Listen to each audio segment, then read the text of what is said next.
Good evening, Bahamas. Coming up tonight, we're tracking the unnamed storm making its way across the Bahamas. A huge welcome home for Golden Girl Shawnee Miller. And after decades of service, Pat Hamilton says farewell to Cable Bahamas.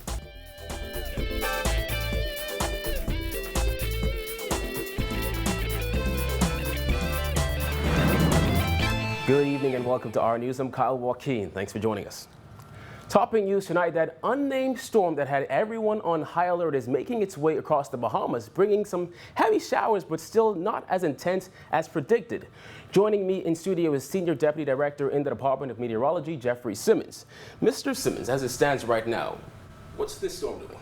Well, right now, it's still a center, a low pressure area. Over the last few days, Thursday and Friday, it interacted with Hispaniola and Cuba, and somewhat became disorganized. And right now, it's overnight, it began to intensify again. Right now, it's now still a low pressure area right here to the north of Andros, and it's continuing to move toward the west-northwest. Now, the projected path for this storm, as you see, this is positioned right now just south of Andros, that is, and it's moving west across into the Florida Strait, and eventually we expect that it'll find its way into the Gulf. But what is it doing to us right now? Okay, right now, this storm is creating some heavy shower activities across the northwest and central Bahamas, well, across the central Bahamas mostly. As we can see from the satellite picture, around Inagua and Acklands and Crooked Island yesterday, they got a lot of shower activities. And right now, today, we're getting a lot still around Acklands and Crooked Island, but it's now spread to the north into Long Island, Cat Island, and Exuma Keys. Here in New Providence, we expect for this to continue to move slightly toward the west and some to the north. And we would expect to get some of these shower activities beginning late tonight and tomorrow here in New Providence and around the Andros area and into Bimini. Following that, we expect the system to continue to move into the Gulf. Right now, this is the prediction we have for the system. We have a 40% chance of it developing. So early in the week, we were looking at the possibility of this becoming actually a tropical storm or tropical depression in our waters, thanks to the interaction with Hispaniola and Cuba that have been weakened somewhat. So we are now out of the woods of that. So here in the Bahamas, we just get some good needed showers and rain and some nice windy conditions. Somewhat of a false alarm, eh? Somewhat of a false alarm, we can say that, but then, we always want to make sure that our people are properly warned in the unlikely event that something should happen. Okay, we don't want to get caught where things come down and they're not warned.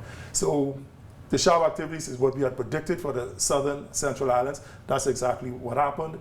And we were, kind of looking at it to somewhat develop into this warm pool of water we have around here in the central Bahamas. And you can see what happened is that overnight, as it moved closer to that pool of water, it began to blow up. But because of what happened over Hispaniola and Cuba over the past few days, the system has weakened so much, it cannot now, at this time, gain any strength to become any tropical storm in our waters again. So pretty much in Nassau, we're looking at a wet night and wet morning. Basically, that's what we're looking at. Oh, thank you, Mr. Simmons. I'm sure Nassauvians have been breathing a sigh of relief. Well, in other news, it was a big welcome back for Olympic gold medalist Shawnee Miller yesterday. After a stellar performance in Rio last week, Miller came home to a Junkanoo rush out and scores of supporters waiting to see her.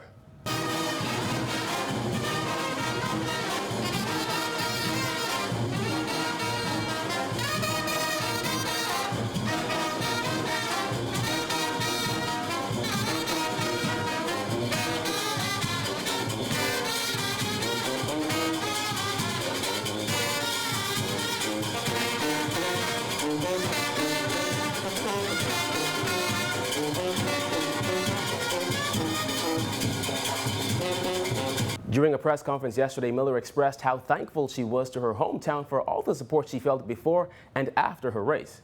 I just like to thank you guys so much for all the support. Thank you guys so much for all of the prayers. God really was listening, and I just thank God so much for you guys. I went out there and I put my all on the line for the Bahamas, and we came out victorious with the gold medal, so I'm just so thankful. I have my family here who is also supporting, and I want to thank God for you guys here as well. This has been a long journey for me, and I have so much more years in the sport. The newest Golden Girl said she had to also give credit to the generation before her. I also had particularly two of the Golden Girls that tried to bring me up and mentor me as well, Tonique Williams and Eldise Clark. and you know, they call them the pretty, to me, the pretty Golden Girls. You know, the prettiest Golden Girls, the divas. But you know, they always tried to mentor me and help me follow in their footsteps. And you know, we're such a talented country, and you know, we're also excited, and we can't wait to celebrate with the entire Bahamas. And you know, I'm just glad to be back home. So thank you guys so much for all the support. She said, frankly, people have been underestimating the power of the Bahamas when it comes to sports. She said she hopes people now realize the potential of the country's young athletes. People always look at the Bahamas and look at us as a small country, but you know, the thing that they're missing is that we're such a powerful country as well.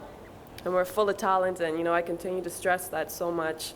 You know, last year I went to the islands a little bit and I started talking to a few of the kids, and you know, that's truly where all the talent is at. We have so much talent in the islands. You know, this is just an island full of talent. Youth, Sports and Culture Minister Dr. Danny Johnson said it's great young athletes like Shawnee who cause him to push for more in the Bahamas when it comes to sports. It's a great day for us, everyone here, because this ministry, this sports authority, these facilities, and this country are on the road to something very big. We know what we have done over the years with sports. There's no doubt, as you see on our front lawn, we now have a walk of fame. We've been winning medals at the Olympics since 1956, actually, Carlton, and right on in. World Championships in 1962 and right on in. We have done everything you could imagine under the banner of the Bahamas. Well, after giving decades of her time to Cable Bahamas, 66-year-old Pat Hamilton is saying farewell. For her, it's tough, but only the start to the next chapter in her life. Here's her story. After retirement now, it's very emotional for me to leave, if I can put it like this, my children.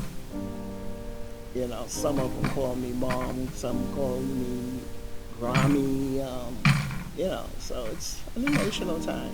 Her journey with Cable Bahamas came to an end today, and bidding the faces she's grown to know and love farewell isn't exactly easy.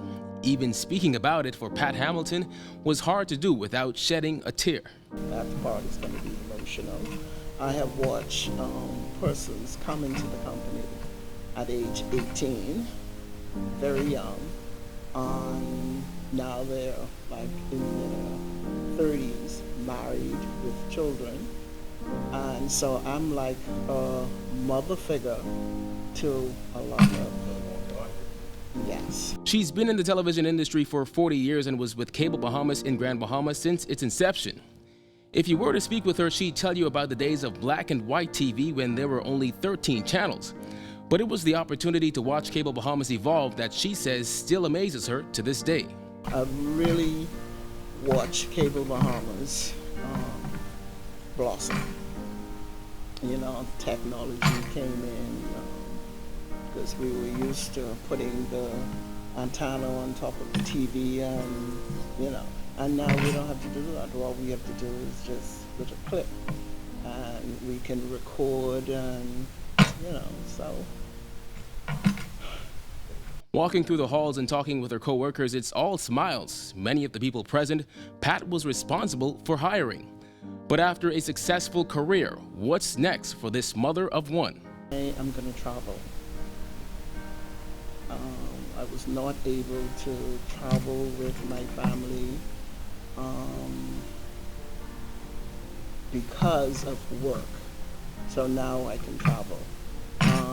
I used to get up when we started with, when Cable Bahamas came in, we started, we would go to work at 6 a.m., Denise, Bevu, and I, and we would prepare the work orders for the guys, for them when they come in at 7.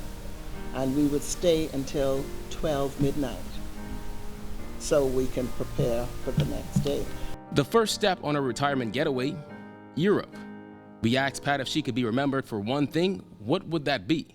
What am I going to take away from all of this? Technology. Me being a part of it. Revolution. Rev.